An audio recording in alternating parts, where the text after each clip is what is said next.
एक समय की बात है, एक जंगल में एक बहुत बड़ा शेर रहता था। जब वह शिकार पर निकलता तो जंगल के बहुत सारे जानवरों को मार देता था।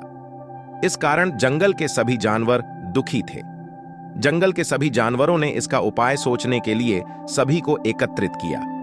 सभी जानवरों ने मिलकर इस समस्या से छुटकारा पाने के लिए एक उपाय सोचा कि उनका दल महाराज के पास जाएगा और उनसे विनती करेगा। दूसरे दिन जानवरों का एक दल महाराज के पास गया। शेर ने अपनी ओर जानवरों का एक दल आते देखकर, तुम सब यहां क्यों आ रहे हो? दल के मुखिया ने कहा, महाराज, हम सब आपकी प्रजा हैं, आप हमारे राजा हैं। जब आप शिकार पर निकलते हैं तो आप बहुत सारे जानवरों को मार डालते हैं, जिसके कारण हमारी संख्या बहुत कम होती जा रही है। इस प्रकार हम कुछ दिनों में खत्म हो जाएंगे। उसके पश्चात इस जंगल में केवल आप ही रह जाएंगे। बिना प्रजा के राजा किस काम का? हम सदैव आपको राजा के रूप में देखना चाहते हैं। अतः हम सबकी विनती है कि आप अपनी गुफा में ही रहा कीजिए। हम आपके भोजन के लिए सदैव एक एक जीव को आपके पास भेजते रहेंगे। शेर ने कुछ देर सोचा और बोला, मुझे तुम सबकी बात मान लेनी चाहिए, पर मेरी एक शर्त है। यदि किसी दिन तुम सब ने मिलकर मेरे भोजन के लिए पर्याप्त जीव को मेरे पास नहीं भेजा तो मैं अपनी मनमर्जी से जितने चाहूंगा उतने जीवों को मार डालूंगा। जानवरों के पास शेर की शर्त मानने के अलावा कोई मार्ग ना था, इसलिए उन्होंने महाराज की शर्त को मान लिया। उस दिन के पश्चात जंगल के सभी जानवरों में से एक एक जानवर को प्रत्येक दिन शेर के पास भोजन के लिए भेजा जाता रहा।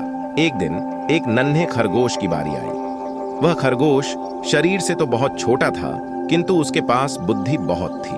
उसने सोचा, वैसे भी आज मरना ही है, क्यों ना अपनी जान बचाने के लिए कोई ना कोई उपाय किया जाए। कुछ देर सोचने के पश्चात उसके मन में एक उपाय आया। वह खरगोश धीरे धीरे शेर की गुफा की ओर चलता गया। जब वह गुफा तक पहुंचा तब तक बहुत देर हो चुकी थी। शेर का भूख के मारे बुरा हाल हो रहा था। शेर ने बहुत जोर जोर से दहाड़े मारी और बोला, आज तुम्हें आने में इतनी देर क्यों लग गई? और इतने से भोजन से मेरा क्या होगा?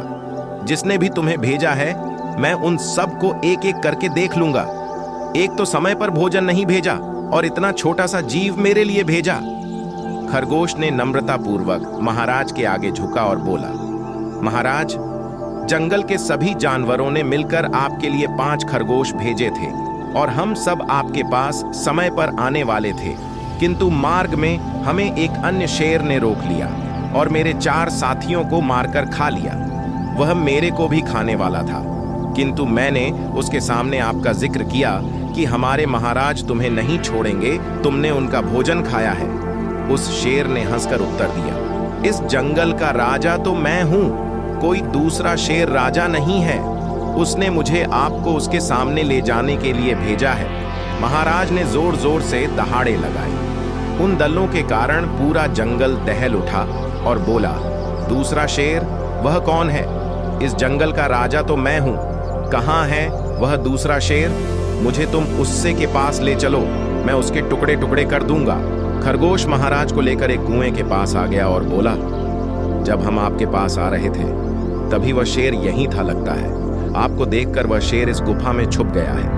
महाराज सावधान रहिए, कुएं में छुपा हुआ शत्रु खतरनाक होता है। जब शेर ने कुएं के अंदर झांका तो पानी में उसकी परछाई दिखाई दी। शेर ने सोचा, यह अवश्य ही दूसरा शेर है। जब शेर ने दहाड़ लगाई तो कुएं में दहाड़ गूंजी। शेर ने सोचा, दूसरा शेर मुझे लड़ाई के लिए ललकार रहा है। शेर ने आव देखा ना ताव और कुएं में कूद गया। शेर कुएं की दीवार से टकराकर पानी में जा गिरा। कुछ देर छत पटाने के पश्चात उस शेर की मृत्यु हो गई। सारे जंगल में शेर की मृत्यु की बात आग की तरह फैल गई। सभी जानवर मिलकर खरगोश की जय जयकार करने लगे। इस कहानी से हमें यह शिक्षा मिलती है कि हमें किसी भी परिस्थिति में रहकर चतुराई और हिम्मत से काम लेना चाहिए।